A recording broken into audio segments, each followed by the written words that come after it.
तो दोस्तों आज से ठीक 35 साल पहले 24 जुलाई 1991 को एक ऐसा डिसीजन लिया जाता है जिसने हमारे देश भारत की किस्मत बदल दी थी।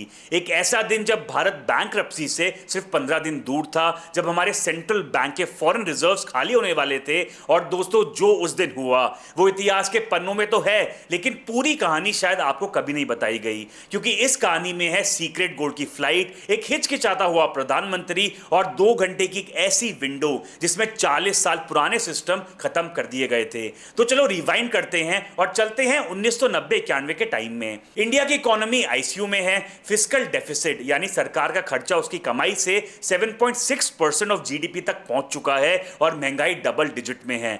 फॉरेन एक्सचेंज रिजर्व इतने कम है कि देश 15 दिन का इंपोर्ट भी अफोर्ड नहीं कर सकता और गल्फ वॉर की वजह से तेल महंगा है, रुपया गिर रहा है, एनआरआई अपना पैसा बाहर निकाल रहे हैं और दुनिया ने इंडिया को लोन देना बंद कर दिया है। सोचो कितनी खराब सिचुएशन में फंसे हुए थे हम, और इस वक्त दिल्ली में कौन बैठा है? एक कम बहुमत वाली सरकार। प्रधानमंत्री थे पीवी नरसिम्हा राव, जो एक्चुअली पॉलिटिक्स से रिटायर होने वाले थे, और फाइनेंस मिनिस्टर थे डॉक्टर मनमोहन सिंह, जो एक इकोनॉमिस्ट थे, पॉलिटिशियन नहीं। और सबसे इंटरेस्टिंग बात तो यह है कि उस वक्त दोनों में से कोई भी पार्लियामेंट के किसी भी हाउस से इलेक्टेड मेंबर नहीं थे। अब आप पूछोगे ये कैसे पॉसिबल है? तो दोस्तों हमारे कॉन्स्टिट्यूशन में एक इंटरेस्टिंग सी प्रोविजन है कि अगर कोई बिना मेंबर ऑफ पार्लियामेंट बने मिनिस्टर बन जाता है तो उसे 6 महीने के अंदर किसी भी हाउस का मेंबर बनना जरूरी होता है। तो उस टाइम पे देश डूब रहा है और स्टीयरिंग व्हील पे वो लोग बैठे हैं जिनके पास टेक्निकली कोई मैंडेट भी नहीं है। तो अब आते हैं उस पार्ट पे जो थ्रिलर से कम नहीं। क्राइसिस से बचने के लिए इंडिया ने क्या किया? अपना गोल्ड, जो देश की इज्जत होती है, उसे बैंक ऑफ इंग्लैंड के पास गिरवी रखवाया। सीक्रेट फ्लाइट से सोना लंदन भेजा गया और ये चीज पब्लिक को शुरू में पता भी नहीं थी, लेकिन जब ये न्यूज लीक होती है तो देश में जैसे तूफान आ जाता है। लेकिन दोस्तों यही ह्यूमिलिएशन एक रेवोल्यूशन की चिंगारी बन जाती है।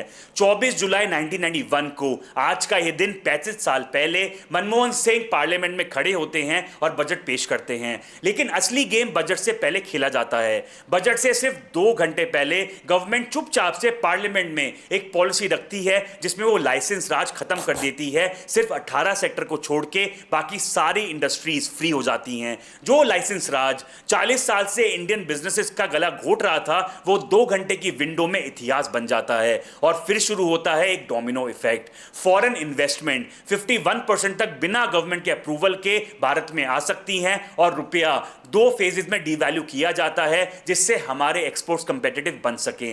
इंपोर्ट ड्यूटीज कम करी जाती हैं और पब्लिक सेक्टर की मोनोपोली तोड़ी जाती है और 10 नए सेक्टर्स प्राइवेट प्लेयर्स के लिए ओपन करे जाते हैं। एक ही हफ्ते में सोशलिस्ट इंडिया मार्केट इकोनॉमी बन जाता है। और इसका रिजल्ट क्या होता है?